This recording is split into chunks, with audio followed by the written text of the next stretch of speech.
क्या TikTok use करना safe है? कुछ ही दिनों पहले TikTok crossed 1 billion downloads world wide. इसका मतलब है कि 1/7 of the world population is using TikTok. इस ऐप पर किस टाइप का कंटेंट होता है, वो क्या सोशल मैसेज देता है, वो अच्छा है या नहीं, ये सब बात की बात है। Right now I want to share with you something very dangerous that I discovered about TikTok. You think that I am making sense? इस वीडियो को शेयर जरूर कीजिए, क्योंकि इस वीडियो से किसी ना किसी को हेल्प हो सकती है। आज एक्चुअली मैं बहुत एडवेंचरस फील कर रहा था, तो मैंने टिकटॉक डाउनलोड किया और मुझे एक काफी अजीब चीज रियलाइज हुई। यू सी, जब आप कोई वीडियो रिकॉर्ड करने की कोशिश करते हैं, तब टिकटॉक आपसे आपकी कैमरा की, ऑडियो रिकॉर्ड करने की और SD कार्ड एक्सेस करने की परमिशन मांगता है। ये सारे परमिशंस मांगना बहुत सारे ऐप्स में कॉमन होता है, लेकिन प्रॉब्लम उस चीज की है जिसकी परमिशन टिकटॉक आपसे मांगता नहीं है, लेकिन फिर भी डेटा आपसे चुराता है। That's your location.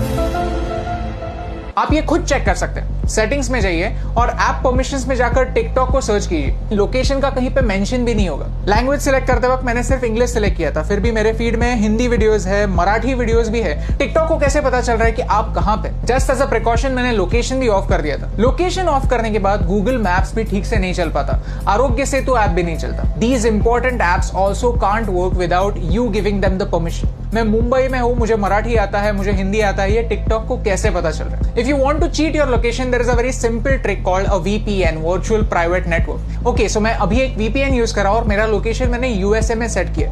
On YouTube all the ads that I am getting over here are from the US। So मैंने YouTube को ट्रिक कर दिया। एज यू कैन सी मेरा हॉटस्टार नहीं चल रहा है, और मजे की बात यह है कि अगर मैं टिकटॉक पे जाता हूं तो I can see all the same videos. So how is TikTok doing it? I found the answer.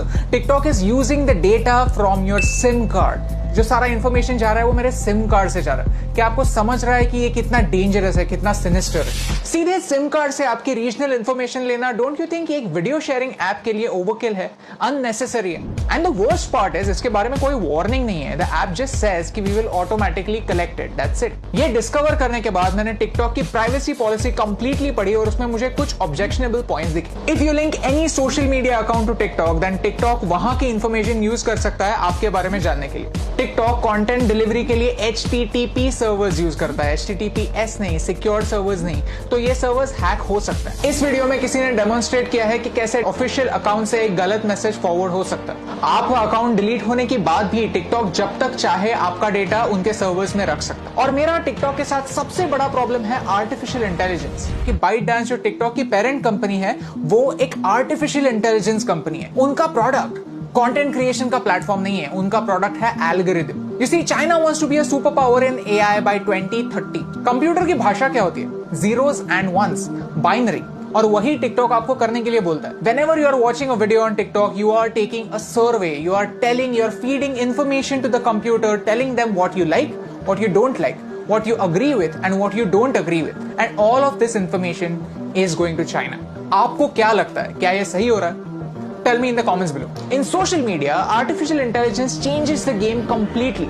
Computer decide करता है कि आपको क्या देखना चाहिए और क्या नहीं देखना चाहिए। सर्च का ऑप्शन ना होने की वजह से प्लेटफॉर्म कंट्रोल करता है कि आप क्या देखेंगे, और ये एक बड़ा प्रॉब्लम है। ओके, सो चाइना पर आता है। चाइना में ऐसा लॉ है कि if you are a Chinese company, then you have to share the data that you collect with the Chinese government. And because of this, Indian ministry of defence ने armed forces को 42 apps अपने phone से delete करने के लिए कहा। India does not have a proper data protection act. We ourselves need to be extra safe. China में freedom of press है ही नहीं। पूरी प्रेस गवर्नमेंट के कंट्रोल में। Syria, Saudi Arabia, Afghanistan, Somalia, ये कंट्रीज भी फ्रीडम ऑफ प्रेस की स्केल पर चाइना से ऊपर आती हैं। और यही सारे रेस्ट्रिक्शंस उन सारे लोगों पर भी अप्लाई हो जाते हैं जो चाइनीज एप्स यूज करते हैं। Start talking about Tibet, start talking about Hong Kong, start talking about Taiwan. अगर आपका वीडियो स्ट्रेट अवे बैन नहीं हुआ तो वो ज्यादा लोगों तक नहीं पहुंचेगा। यू सी, आज चाइना को तिब्बत से प्रॉब्लम है, कल अरुणाचल प्रदेश से भी हो सकती है, लद्दाख से भी हो सकती है। If you can't talk about this stuff, how will you know about it? How will you raise your voice? And by using these Chinese apps, we are supporting China's version of the internet.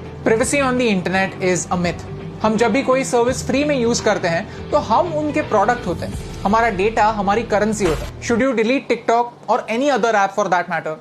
ये बताने वाला मैं कोई नहीं होता। But you can definitely take some precautions. If you have Chinese apps on your phones, then don't use UPI or any net banking apps on the same phone. When creating an account, don't use Google to sign in. Create a new account, use a different password.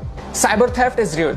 Keep changing your passwords and keep your emails safe. If you go to haveibeenpawned.com, you can find out whether your personal information has been breached. All I want to say is this is not TikTok versus YouTube. I am giving you TikTok's example because TikTok is popular and you can check it yourself. If you are a TikTok creator, then this concerns you more than me because आपका data ज्यादा share हो रहा है. It's important for you to know कि China के products को सस्ता मत समझिए, चाइना के एप्स को फ्री मत समझिए, because everything comes at a cost. My question is, can you pay the price?